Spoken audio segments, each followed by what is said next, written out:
afternoon, I am Precious Mzea Sakaleji. Welcome to Camnet TV Midday News. The headlines. A Chinese roof-making company subjecting workers to eating rotten food with maggots. Government aged to allocate 10% of the 2022 national budget to agriculture. Join me with the Midday News in detail after this commercial. Would you like to win some cool cash? Say no more. Stand a chance to win your share of 1 million kwacha. Simply make a transaction from your Zamtel mobile money account and you could be one of weekly winners of up to 10,000 kwacha. Be empowered with Zamtel mobile money. Dial *344# to activate your account. This promotion runs from 28th July to 31st October 2021. Zamtel, your digital lifestyle partner. And now the media news in detail. Workers at Longlihua, a company in Lusaka that manufactures roofing sheets and PVC ceiling, have complained over poor working conditions. The workers, whose identities have been withheld, told Camnet TV that the employer has been subjecting them to eating low-standard food with sometimes visible maggots, which they fear may compromise their health. The workers have complained that the matter has been reported to the Labour Commissioner several times, but there has been no help that has come through. Is a Chinese-owned company along Mumba Road of Garden House in Lusaka, specialized in the manufacturing of roofing sheets and PVC ceilings. While the company has been making substantial revenue from the business, workers, on the other hand, have been working under very difficult conditions. The workers have complained that the quality of food they are subjected to eating is of low standard, as maggots can even sometimes be seen from the nshima that the workers sometimes feed on. The employees are further subjected to eating soya pieces and cabbage or beans every day, which they claim they sometimes contribute money to buy essentials such as cooking oil and tomatoes to improve the standard of the meal, despite their employers deducting a 20 kwacha from their salaries every day, which goes towards their meals. Surely people could come to our aid. Look at these residues. It comes from the meal. Oh my God. Look at it. Look at it. So, ndiye life yetu mapitamo muno. Maona kamba ise. Tikakamba tiawe. Ndivuchamusha. As though this is not enough, the ablution block lacks necessities such as toilet paper, which they claim that their employers only provide paper for use. Those wires that are seen there, in those corners, that's where the papers are put. Just using papers. Stingy people that we have here as bosses.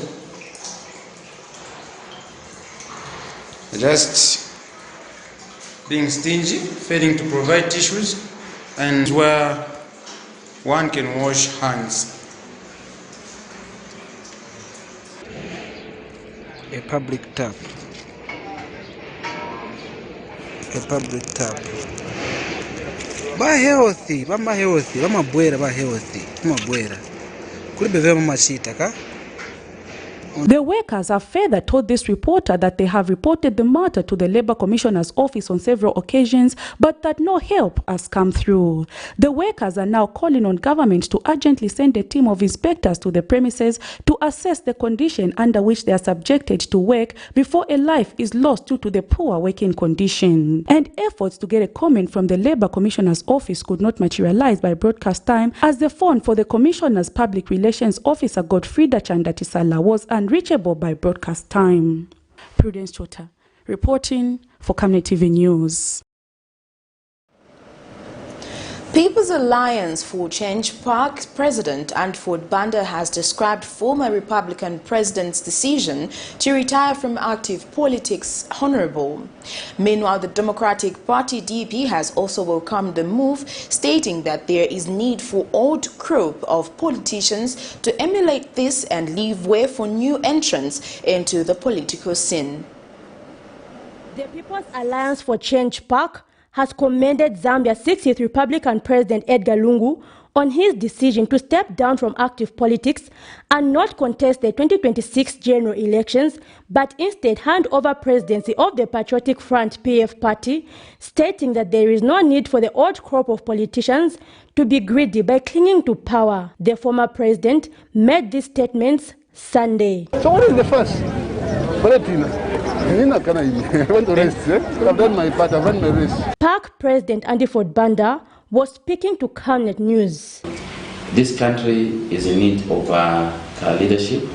This country needs to develop other leaders outside, the current crop of politicians, and that's when they come in. So when President Lungu says that he's going to step down, I think it's a good thing. I think it's high time, other politicians, even within PF, they stood up, to take up the challenge. Meanwhile, Democratic Party DP spokesperson Mawina Kwibisa has shared the same views, stating that other people should be given space on the political scene.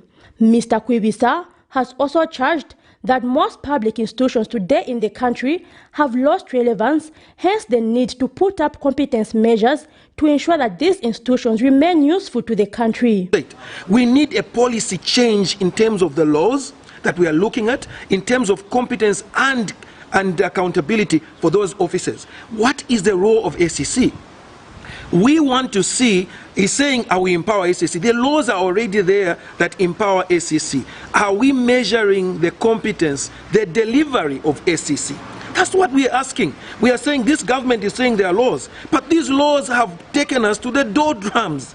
How then do we come out with the same slippery slope? We want to see, as a Democratic Party, that the order starts from a reform of laws, reform of the Constitution, reforms of the competences and organizational requirements that are sitting in every department. The DP, we are saying relevance for this new government is what we want, not pronouncements. We want from the Inspector General what is needed for the corporal. What does a corporal do? Is the manual relevant? Can we, if it's not, can we revise it? Revise it like yesterday, because all this is all talk. The policeman down there is still stopping you without the courtesy, is still grabbing your license, is still harassing you, because the rules, the laws, the training, has it reformed? The DP spokesperson also adds that the party will be offering objective checks and balances to the new United Party for National Development UPND government to ensure that they deliver on their promises to the Zambian people. Zipporah Mushala, Camnet News, Lusaka. The Zambia National Farmers Union ZNFU has called on government to increase the agricultural budgetary allocation to at least 10% in the 2022 national budget. ZNFU Public Relations Manager Calvin Kalei notes that the agriculture sector can only improve if the new administration actualizes the 2013 Maputo Declaration that demands a 10% allocation of agriculture by member states of the African Union. The 2011 agricultural budget allocation stood at 6.7%, an increase from 3.7% in 2020. In 2003, the heads of state and government of the African Union recognized that greater public spending on agriculture was needed to eradicate hunger and poverty across the continent. This prompted them to make a political commitment, the Maputo Declaration, to allocate at least 10% of their national budget to food and agriculture under the Comprehensive Africa Agriculture Development Program. However, many countries, including Zambia, have over the years failed to fulfill this pledge. For instance, in 2020, government only allocated 3.7% and 6.7% in 2021 national budget to the agriculture sector. And Mr. Kevin Kalei, the public relation of the Zambia National Farmers Union, has therefore challenged the new administration to increase the allocation to 10% of the total 22 national budget. That to be actualized. That's the only way that most of these things that we've spoken about are going to be attained. If we are going to ensure that we actualize the Maputo Agreement, that 10% of governments should be allocated to 10% of the budgets of these governments, of these countries, should be allocated to agriculture, then we are headed in the right direction. So we expect that 10% of the national budget. Furthermore, When asked on the feasibility of the Farmer Input Support Program, FISIP, here is what Mr. Kalei said. Largely, the FISIP is being used for fertilizer and seed. And we have heard that the new government has said that they will reduce agricultural inputs. I think if that is done, and actualized, it's going to help, a lot of small-scale farmers start, accessing these things, diversifying, because now it's affordable. If it's not affordable, farmers will have a challenge to graduate from one level to the other. Okay, that becomes problematic. So if we are going to see a change, a real change, where agricultural inputs are going to come down that low, believe me, we are going to see a lot of small-scale farmers being empowered and a lot of small-scale farmers diversifying, because they're going to have enough liquidity to do other activities. That's what is going to help turn around. If that is actualized, we'll say kudos.